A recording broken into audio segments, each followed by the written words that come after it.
lagi Besti Magi 4 sama aku. Dan sekarang seperti yang tadi Anessa udah bilang, aku bakal ngebahas lebih dalam lagi nih tentang donor kornea mata dari sisi penerima donor. Oke, tadi kalau tadi sama Anessa udah 4-5 pertanyaan, udah banyak sih sebenarnya. Iya, Kita langsung pertanyaan selanjutnya aja kali ya. Tonton Uhuy tadi. Betul, oke. Mungkin pertanyaan selanjutnya nih, kesulitan apa sih yang dialami oleh Kak Rival maupun Aga waktu belum melakukan operasi? Mungkin kalau tadi Aga sebenarnya mungkin udah jelasin ya, kayak kesulitan melihat, maksudnya keterbatasan penglihatannya menjadi keganggu nih. Kalau misalnya Kak Rival sendiri, waktu, kan kakak juga bekerja nih ya. Nah, kalau kakak sendiri waktu bekerja itu apakah mengganggu atau bagaimana? Selama sakit mata itu nggak kerja, di rumah aja, nggak boleh kemana-mana. Oh, berarti emang benar-benar harus di rumah gitu ya? Itu selama berapa lama Kak? Selama hampir setahun, 2 tahun lebih di rumah aja. Berarti setelah itu baru bekerja ya? Setelah operasi. Setelah operasi tuh kan kakak tadi bilang pakai kontak yang iya. Kalau Karivalnya pakai software. Oh, soft lens itu berarti seminggu tuh Kak, setelah itu baru boleh beraktivitas normal seperti sebelumnya? Oh enggak, itu pas yang pakai itu. Udah boleh? Itu operasi yang keempat. Operasi yang keempat? Iya, 4 kali operasi. Oh, yang kedua, sama yang ketiga apa Kak? Yang pertama penambalan. Yang kedua itu ada cairan di tambalan ini, dirobek, dibuang cairannya. Yang ketiga itu operasi korneanya. Oh. Yang operasi kornea itu baru yang ketiga. Yang keempat? Yang Baru keempat kan? itu tato ada ya. Itu? Dihitemin. Oh. Bola mata yang itu. Wah, banyak juga ya 4 operasi. Kebayang deg-degannya sih. Kayak 1 kali aja udah serem banget apalagi 4 kali gitu. Berarti itu pemulihannya juga cukup lama Kak? Lumayan. Setahun 2 tahun. Iya, pantas nggak boleh bekerja, mungkin karena beberapa kali operasi gitu ya. Beda sama Aga kan, kalau Aga kan tadi mungkin karena dia masih kecil juga, iya dari bayi juga gitu. Oke, karena tadi Aga udah ngejelasin juga kalau dia keterbatasan penglihatan nih, beda ternyata ya. Oke, kalau pertanyaan selanjutnya nih, apa sih perubahan yang dialami oleh Aga sama Kak Rival setelah udah operasi? Dari Aga dulu mungkin boleh?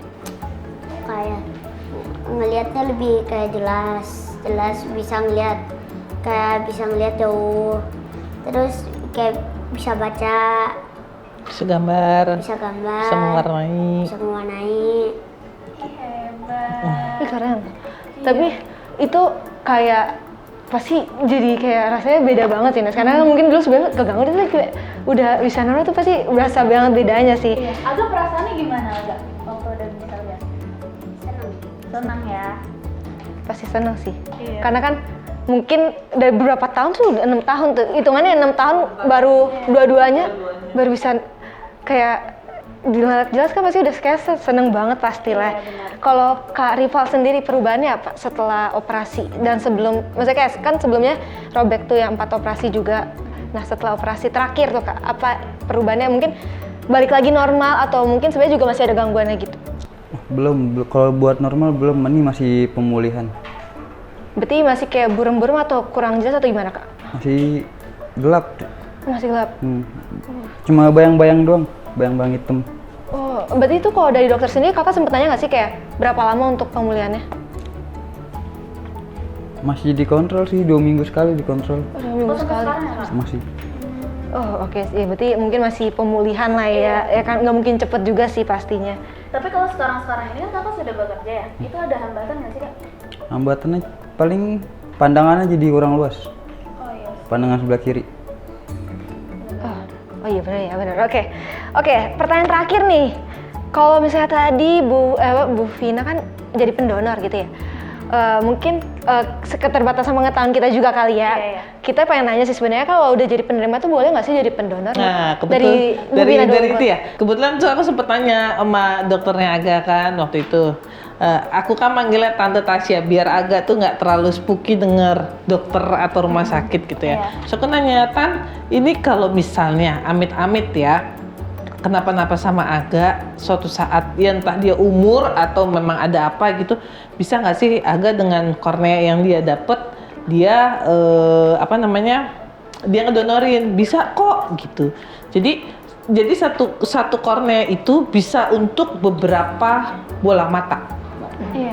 Ya, jadi tergantung kebutuhannya. Mungkin saya juga nggak tahu nih, mungkin pakai semuanya kah atau pas yang kemarin rusaknya aja. Jadi satu kornea itu bisa untuk beberapa mata. Jadi mungkin apa yang pakai sekarang mungkin bisa dipakai lagi nanti kalau misalnya untuk orang yang membutuhkan gitu. Bisa. Berarti ini bisa jadi Pendonor calon juga. Iya, Bang. Iya. Dari Karifal sendiri gimana kak? Baru tahu kalau bisa. Tapi kira-kira kakak mau nggak sih kalau misalkan mau mendonorkan gitu? Mau sih. Mau. Seru, Mbak. Ayo donor. Ayo Mas, kita donor semua.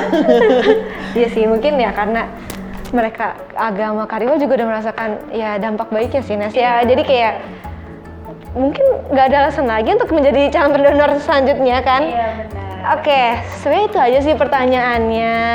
Udah cukup jelas. Mungkin informasi yang dikasih juga bisa nambah informasi baru nih untuk Besti Magi Sports tentunya. Iya. Jadi ya apa yang telah disampaikan oleh Bu Vina, Aga sama Karifal bisa menambah pengetahuan baru.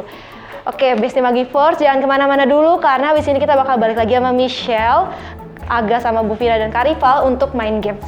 Sampai jumpa di segmen berikutnya. Dadah.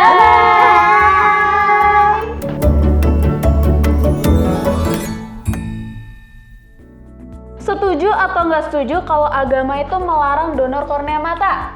1, 2, 3. Tidak setuju. Tidak. Oh, tidak juga. Setuju? Tidak. Setengah-tengah. Oke. Setuju karena kalau dari ceritanya banyak orang yang nggak tahu gimana cara proses pengambilan, waktu pengambilan, bagaimana cara pengambilan, bagaimana kita cara mendonornya, itu yang harus diedukasi ke orang sekitar gitu.